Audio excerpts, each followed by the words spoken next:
आता आपण प्रभाग क्रमांक 11 मध्ये आलेलो आहोत। सकाळपासून गडिंग्लज शहरामध्ये चर्चा चालू आहे प्रचार करताना साप पकडला गेल्याची। त्या प्रभाग क्रमांक 11 मध्ये आज आलेलो आहोत। खरंच हा जो प्रभाग क्रमांक 11 आहे हद्दवाढीच्या निमित्ताने आता गडिंग्लजच्या या आजूबाजूचा परिसर आहे, या परिसरातून प्रचार करण्यासाठी जे काही उमेदवार आहेत या उमेदवारांना त्यांचे जे काही कार्यकर्ते आहेत किंवा जे काही पक्षाचे पदाधिकारी आहेत या पदाधिकाऱ्यांना प्रचार करावा लागतो आणि आज दुपारी प्रचार करत असताना साप पकडलेला आहे त्याची चर्चा होताना दिसते। जे काही साप पकडले ते पक्षाचे कार्यकर्ते असतील किंवा पदाधिकारी असतील। पहिल्यांदा आपण सापाच्या विषयाकडे न जाता आपण आत्ताच्या घडीला काय स्थिती आहे हे पाहणार आहोत। तर काय सांगाल, प्रचार खूप वेगाने चालू आहे, चर्चा गडिंग्लज शहरभर प्रभाग क्रमांक 11 ची चालू आहे। आमचा प्रभाग क्रमांक 11 जो आहे तो गडिंग्लजच्या वाढीव हद्दीमध्ये येतो। याच्यामध्ये वाढीव हद्दीमध्ये आम्ही फिरत असताना मतदारांकडून आम्हाला अपेक्षा वाढलेल्या दिसत आहेत। तर ते म्हणतात की मुश्रीफ साहेबांच्याकडून जे पॅनल आहे ह्याच्या बाबतीत जर बोलायचं झालं तर आपल्याला वाढीव हद्दीमध्ये मुश्रीफ साहेबच निधी देणार, भरघोस निधी देणार।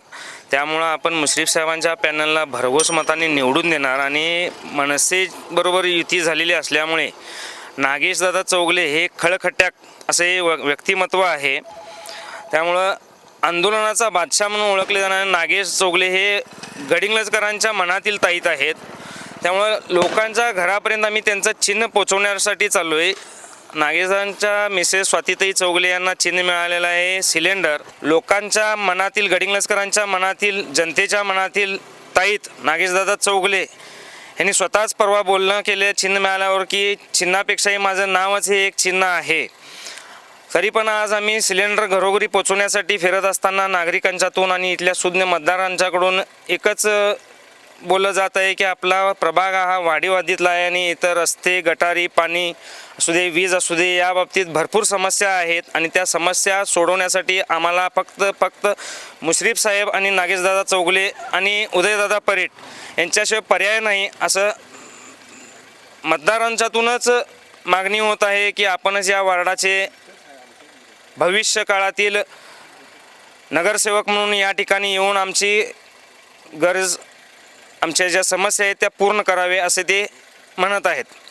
आम्ही प्रभागात प्रचार करत असताना 2 घड्याळ 1 सिलेंडर प्रभाग 11 करू स्वच्छ सुंदर हा नारा घेऊन फिरत असल्यामुळे अतिशय म्हणजे आनंदाने आम्हाला सर्व मतदार बंधू आमच्याकडं मोठ्या अपेक्षेने पाहत आहेत। आपण पाहणार आहोत सापाची स्टोरी जाणून घेणार आहोत। ती इन्स्टा स्टोरी आहे, थोडंसं राजकीय बोलायला लागलोय आपण। काय सांगाल, प्रचार कसा चालू आहे? नागेशदादांच्यावर काय मस्त आहे तुम्ही अनेक आंदोलनांच्या मध्ये तुम्हाला पाहिलेलं आहे, ताई उभारलेले आहेत, उदयदादा परीट उभारलेले आहेत आणि खास करून महेश तुर्मटकर जे नगराध्यक्ष पदाचे उमेदवार आहेत आणि पलीकडच्या बाजूचे उमेदवार देखील तुम्हाला माहिती आहेत। काय वाटतं दोघांच्यामध्ये तुलना केली किंवा गडिंग्लजच्या विकासाच्या दृष्टिकोनातून जर पाहिलं तर कसा हे उमेदवार आहेत आणि लोक कुणाला स्वीकारतील वाटतं आपल्याला? इथं तुलना करणं थोडंसं चुकीचं होईल, कारण नागेश चौगुले हे सुरुवातीपासून त्यांनी जो संघर्षातनं वर आलेला तो व्यक्ती आहे। तर संघर्ष म्हणण्यापेक्षा स्वतःला उभा करताना त्यांनी वेगवेगळे आंदोलनं झाली, विद्यार्थ्यांच्या गोष्टी झाल्या, कॉलनी असतील, रस्ते असतील, अन्य कोणतीही, म्हणजे नागेश चौगले यांच्या बाबतीत जर बोलायचं झालं तर एकच गोष्ट मी बोलू शकतो, कोणतीही वेळ, कोणताही प्रश्न, उत्तर फक्त नागेश चौगले। वेळ कोणतीही असो, प्रसंग कोणताही असो, प्रश्न कोणताही असो, काही असो, तो शून्यातून, म्हणजे बारीक सारीक छोट्या मोठ्या गोष्टी, असं नाही आहे की मोठं आंदोलन आहे माझं नाव व्हावं असं काही नाही। तो स्वतःला समर्पित आयुष्य करून घेतलेली व्यक्तिमत्व म्हणजे नागेशदादा आहे। नागेशदादांच्यावर बोलावं तर आभाळाची, आकाशाचं पान आणि समुद्राची शाही केली तरी ते होणार नाही आहे, असं नाही आहे मी त्यांचा जवळचा मित्र आहे म्हणून बोलतो। पण सामाजिकदृष्ट्या जर बघायला गेला तर तळागाळात सर्वांच्यापर्यंत पोचलेलं व्यक्तिमत्व म्हणजे नागेशदादा आहे। त्यांनी स्वतःचं समर्पित आयुष्य हे वाहून घेतलेलं आहे असं मला म्हणता येईल। नागेशदादांच्या नंतर त्यांच्या मिसेस इलेक्शनला उभारलेले आहेत, म्हणजे एका कर्तृत्वान पुरुषाच्या पाठीमागे स्त्री असल्याशिवाय हे कर्तृत्व घडत नाही, कारण त्यांना घरची चिंता नाही म्हणून ते समाजासाठी झटायला ते तयार असतात। त्या तोलामोलाच्या त्या व्यक्तीला त्यांनी उभा केलेला आहे। त्यांना निवडून देणं 11 नंबर प्रभागाच्या लोकांना एक हक्काची संधी मिळालेली आहे की आपल्यासाठी रस्त्यावर आणि एक कॉल प्रॉब्लेम सॉल्व 24 तास उपलब्ध असणारा असा एक चेहरा आपल्यासमोर येत आहे। सोबत असणारे आमचे उदयदादा परीट। आता उदयदादा परीटांचा आणि माझा संपर्क म्हणायला गेला तर 2006 पासूनचा, मी कित्तूरकरांच्या इथं असल्यापासून माझा आणि उदयदादांची मैत्री आहे. उदयदादा म्हणजे असा आहे एक भोळा माणूस, पण कामाच्या संदर्भात असा माणूस आहे. दररोज आजसुद्धा 365 दिवस मनोज बुकस्टॉलच्या दुकानच्या दारात सकाळी 7ला जर गेला तर एक महिलांची रांग बसलेली दिसेल तुम्हाला. ज्या महिला संजय गांधीचं काम असेल किंवा पेन्शन योजनेचं काम असेल, अन्य कोणतेही समोर येणाऱ्या व्यक्तीला हे होत नाही असं न म्हणता मी करून देतो, आणि त्या कार्यासाठी संपूर्ण वेळ झटून जाणारा माणूस म्हणजे उदयदादा. उदयदादा हे जसा देहाचा आहे तसा दिलाचा माणूस आहे तो.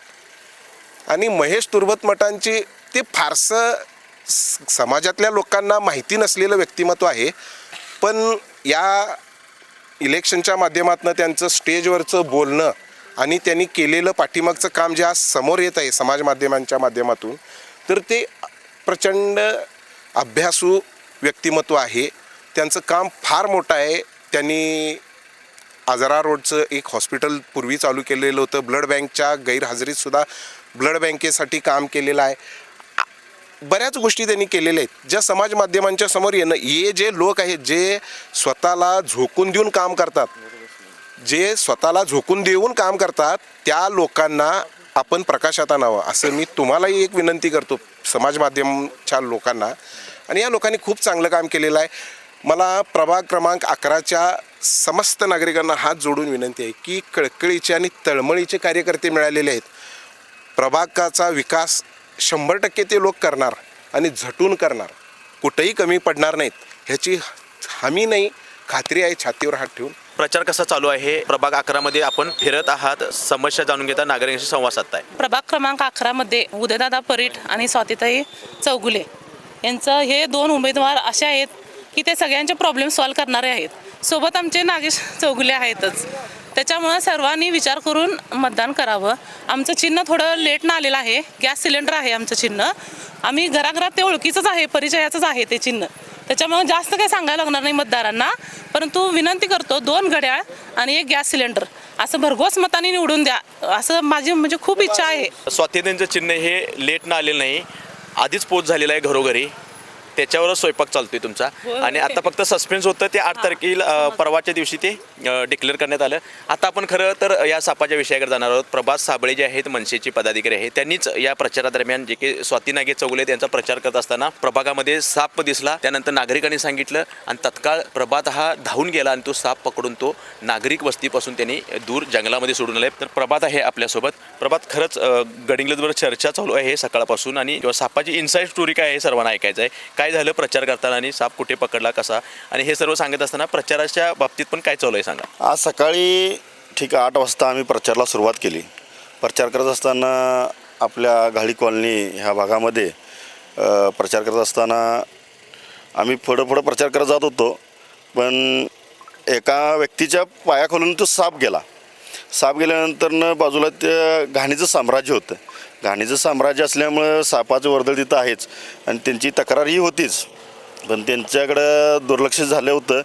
पण त्याच्या आता मागचं न जाता मी आता फक्त आजचं सांगतो की साप दिसल्यावर मला जी साप पकडण्याची ताकद जी आहे ती खरी ताकद मला पहिल्यापासून नागेशदानी दिलेली आहे. जे आम्ही आंदोलन पहिल्यापासून करत आलो आहे आणि जे आंदोलन केल्यात ह्याच्या पाठीमागं फक्त आम्हाला धाडस देण्याचं कारण नागेश आहे. जे आम्ही गटरीत उतरलो, नदीत उतरलो, बरेच खड्ड्यात उतरलो, बरेच आंदोलन केलेत आम्ही, रस्त्यावरचं आंदोलन, परत सगळंच आंदोलन केलेले आहेत. ह्या सगळं आंदोलन करण्याचं आणि धाडस जे दिले आम्हाला ते नागेशदानी दिले. आणि हे साप पकडण्यासाठी जे मला आज जे धाडस दिलं ते नागेशदानीच दिलं. नागेश पकडून कुठे सोडला साप? तो साप आम्ही सुरक्षित पोकडून एका पोत्यामध्ये घालून नदीत मी तिथला हे केलं, सोडून दिलं. नदीत सोडला का? विषारी साप होता ना? विषारी साप होता. त्यामुळे काय केलं की कुठल्या वस्तीत जाऊ नये, म्हणजे शेतापेटात कुठं शेतकऱ्यांना त्रास होऊ नये म्हणून ते साप आम्ही नदीत हे केला, सोडून दिला बाजूला. मग त्याला एक राहण्याचं एक त्याला साधन तिथं मिळालं. सापाला पण जीवदान दिलं आणि इकडे मानवी वस्तीमध्ये धोका पण. हां, मानवी वस्तीमध्ये म्हणजे लहान मुलं होती तिथं, वयोवृद्ध महिला होत्या, पुरुष होते, त्यांना म्हणजे धोका होता. अशीच परिस्थिती आहे प्रभागामध्ये. हो खूप मला त्यांनी स्वतः म्हटल्याने की त्यांच्या बाजूलाच जे घाणीज साम्राज्य आहे इथं कायम साप असतात मला म्हटल्याने त्यांनी काय वाटते सांगितलं. मग अशा परिस्थितीत काय वाटते, लोक कसं कुणाला स्वीकारतील हो? ह्या परिस्थितीमध्ये तुम्हाला खरोखर सांगायचं झालं तर ह्या प्रभागातील 11मधल्या स्वाती नागेश चौगुले, उदयदादा परीट आणि नगराध्यक्ष आपल्या महेश अण्णांना निवडून आणल्याशिवाय गडिंग्लज शहर आणि या प्रभागाला पर्याय नाही. आणि साप पण कमी होणार नाही. साप जे आता मी तुम्हाला सांगतो 2 घड्याळ आणि 1 सिलेंडर प्रभाग होणार स्वच्छ व सुंदर. तुम्हाला ह्याच्या पुढं साप पण दिसणार नाही आणि घाण पण दिसणार नाही.